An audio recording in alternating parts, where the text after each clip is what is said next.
It's Ramsey Dewey over here in Shanghai, China. Welcome to another edition of Q&A with the Coach. Today we have a question from our friend Sam, who actually came out here to Shanghai, came to my gym and asked me this question to my face. He wanted to know my solution for the fighter pay problem. If you don't know, fighters don't get rich fighting. They do this very high-risk activity for fairly low rewards with very few exceptions. We tend to look at guys like Conor McGregor who have made millions of dollars in their fighting career and tend to ignore all the other guys who have made a couple of thousands of dollars in their professional fighting careers. So what do we do about this? The main problem is that there is a monopoly that the UFC holds on the sport of mixed martial arts. And the UFC gets to do whatever they want. Fighters can unionize and they can say, hey, Dana White, pay us more. And Dana White can say, no, sorry, you're all fired and I'm going to give your jobs to the next 10,000 hungry fighters who are willing to fight for free just to get a spot on a UFC card. He has that power. He has that pull. And there's absolutely nothing that you can do about that within the realm of influence of the UFC other than trying to legislate morality by trying to write something into law to break the UFC's stranglehold over mixed martial arts monopoly. And, man, don't get me started on trying to legislate morality. Let's not go there. Here's another option. Instead of focusing on trying to bully the UFC into getting what we want, pay the fighters more, give them health insurance, give them this, give them that, give them whatever. Because there's no incentive for them to do so. We would be expecting philanthropy from a capitalist institution. The UFC is now a publicly traded company. When was it? I don't remember when, but the UFC decided we're going to sell some shares. It's now a publicly traded company. Guys like, say, Conan O'Brien, the comedian, the late-night talk show host, owns 1% of the UFC last I checked. It's owned by a bunch of people who are interested in getting returns on their investments. That makes sense. That's how capitalism works. And so it is in the best interest of the people who own the shares of the UFC, the people who run the company, to maximize their profits just like every other company on this planet. But the fighters are being exploited. It's wrong. Pay them more. Oh, I get it. I fought for a living for quite some time, man. And when I was fighting professionally, I was working 3 jobs just to support myself. That was not uncommon. Many fighters, many pro fighters to this day, work full-time jobs outside of fighting so they can actually afford to do it.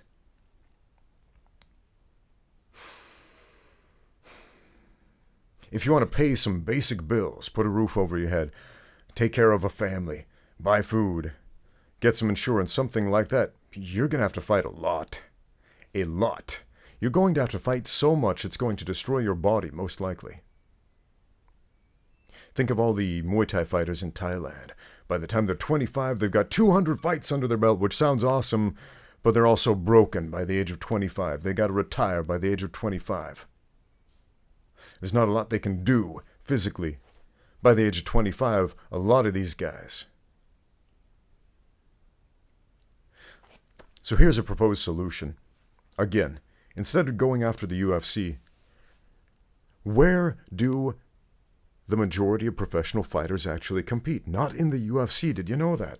No, they fight in other leagues. There are hundreds, maybe thousands of professional fight shows across the world. There are a lot of them. We generally refer to these as lower level, lower tier, pro MMA shows. You've heard of some of them, like Bellator, maybe the PFL, for example. 1FC.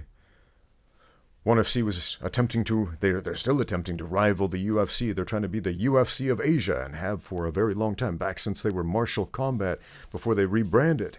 They've been trying to do that. That was their whole proposed mission statement. So, has 1FC succeeded in fixing the fighter pay issue where the UFC has failed the fighters, not failed the shareholders, but failed the fighters? I don't think they have. Because they're in a market where people are willing to compete for less. Oh man, Southeast Asia. Do you know how many hungry fighters, literally hungry fighters, are out here fighting for next to nothing twice a week just to buy basic food? And how willing they would be to fight for one FC, for that little extra something something. One FC doesn't have to pay the fighters more. I don't know what their actual paychecks are, but they don't have to pay the fighters more because there is essentially an unlimited supply of high-level talent willing to replace any of the guys who complain. So creating a rival of the UFC is not the answer. What is? Let's look at all the small shows, because there are far more of them than the big ones. Where do the fighters for the big shows come from? They come from the small ones. Generally, it works like this. You start out as an amateur, you get some fights under your belt, you get some skills, you go pro, you fight in some local shows, you go to some more regional, statewide, provincial sort of shows, and you garner enough attention, maybe you'll make it to a bigger show. You make enough noise, the UFC comes knocking. Supposedly. But as I mentioned, there are more of the small guys than there are of the big guys. So instead of unionizing the fighters, let's unionize the fight shows. Let's get the small guys shaking hands and working together. The small shows cannot afford to pay the fighters big money. They can't even afford them to pay the entry-level UFC rates. They can't. A lot of entry-level fighters are making, a couple $100 per fight? My first professional fight, my first pro fight was a kickboxing match. I got paid $50 to show. The win bonus was $50. $50. The highest paycheck I ever got for a professional MMA fight in the United States was $350, including the win bonus. $350.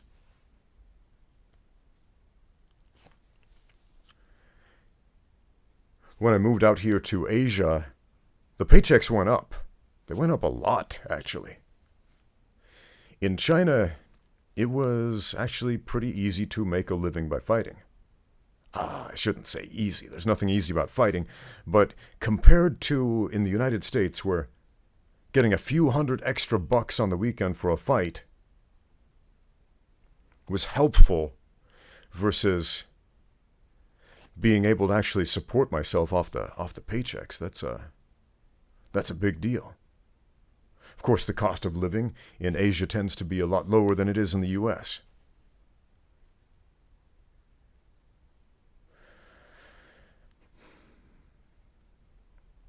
So how do we get the small promotions to shake hands and say, hey, how about let's unionize? Let's make a network of fight shows here. Because we can't, none of us can rival the UFC. None of us have the resources to pay what the UFC offers by ourselves. By ourselves. But come together. We live in the information age. We have for quite a long time, where it is easy to pick up a phone and connect with somebody on the other side of the planet instantly. To do business instantly. Online with someone on the other side of the planet. Is this a good idea to create a network of fight shows across the world that can essentially hold the UFC hostage and say, hey, we have the talent. We have the talent. You need the talent. We've been feeding you for free all of this time. But we're not going to feed you for free anymore. We're not just going to give you these fighters for nothing. We're not simply going to allow you to give this guy a contract for some pittance. Imagine that could go south in a lot of ways, but it could also be used in a positive way. It almost sounds like a non-compete agreement, and those are issues fighters have to deal with. Where you sign the fighter contract, but it's got this little clause, a non-compete clause, stating that you are essentially bound to that specific fight promotion for a specified amount of time. You may not compete with anyone else or anyone else within a certain geographic area. That was a problem with the UFC when they first tried to do the Ultimate Fighter China, which was the weirdest show. They got Kung Lee to host the Ultimate Fighter China. And they were like, we're going to get the best MMA fighters in China. They came over here and realized all of the best MMA fighters in China were already contractually obligated to a show called the Rannick Ultimate Fighting Federation that had the idea to swoop over here to China, a couple of Canadian guys, and sign all of the best Chinese MMA fighters.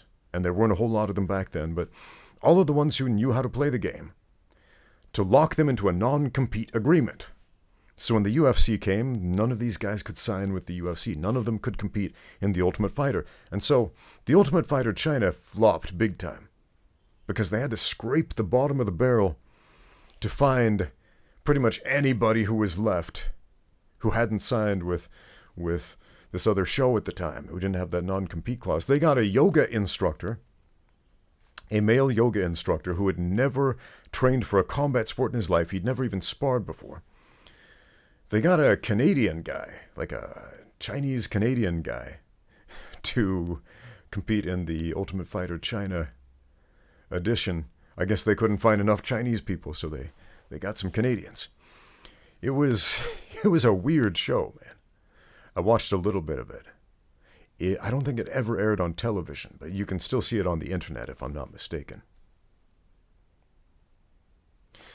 So yeah, man, non-compete clauses from other organizations held the UFC back, essentially used these clauses to hold these fighters hostage, if you will, to hold them back.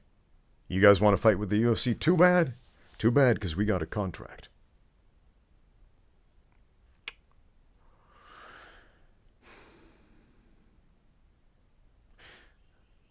Man, we're running into the same problem. As I'm saying this out loud, we're running into the same problem. We are expecting a capitalist institution to act benevolently, to act altruistically. That's never going to happen. Capitalist organizations do not act altruistically. Individuals can act altruistically. Individuals can be overcome with compassion. Oh, I can see you're having a really hard time, Mr. Fighter. You are risking your life. You're getting hurt. You have no health insurance. You don't have enough money to feed your family. Let me fix that because I feel some compassion for you. On an individual level, that can happen. I've heard stories from some UFC fighters who gave shout-outs to Dana White. Man, Dana White, such a great guy. He saw what I was going through in my life, and he helped me out on a personal level. Okay, great. Because Dana White is an individual. And say what you will about him. Individuals are capable of compassion and mercy. If you look at the UFC as a whole, again, that's a business, and it operates like a business. And asking a business to operate like an individual it doesn't happen. It doesn't work.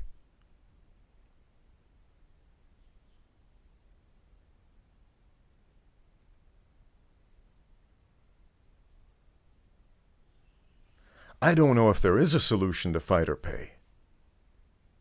Sorry, Sam. We talked about this for about 30 minutes in the gym. I couldn't come up with a solution.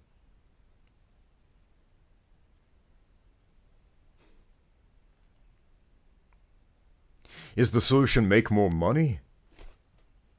Make MMA more profitable? What about boxing? Boxers make a lot. No, they don't. No, they don't.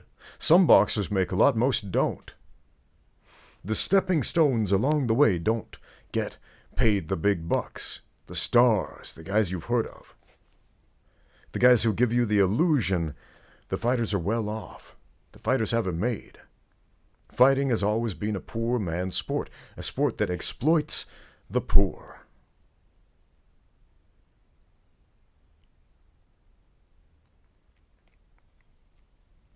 Fighting has always been closely linked with gambling. Gambling businesses, man. That's where the real money in fighting is made. Think about it. A couple of casino owners, the Fertitta brothers, partnered with Dana White and bought the UFC from Rorion Gracie and Art Davie way back in the day. The UFC was operated out of Las Vegas, Nevada, the gambling capital of the United States.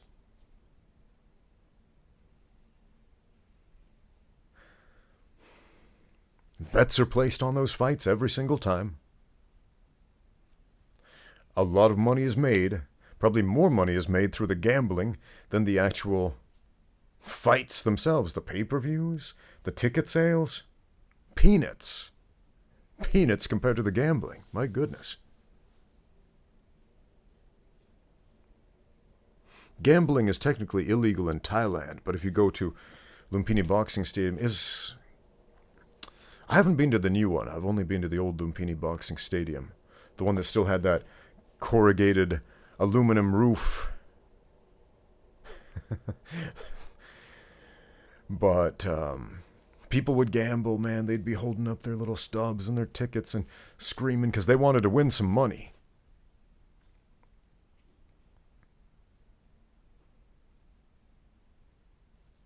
Do you remember Jack Dempsey, man? In 1919, in the world heavyweight title fight against Jess Willard, Jack Dempsey put a bet on himself. I don't remember what the money was. But the stakes were high back then. He put a high-stakes bet on himself to knock Jess Willard out in the first round. He almost did.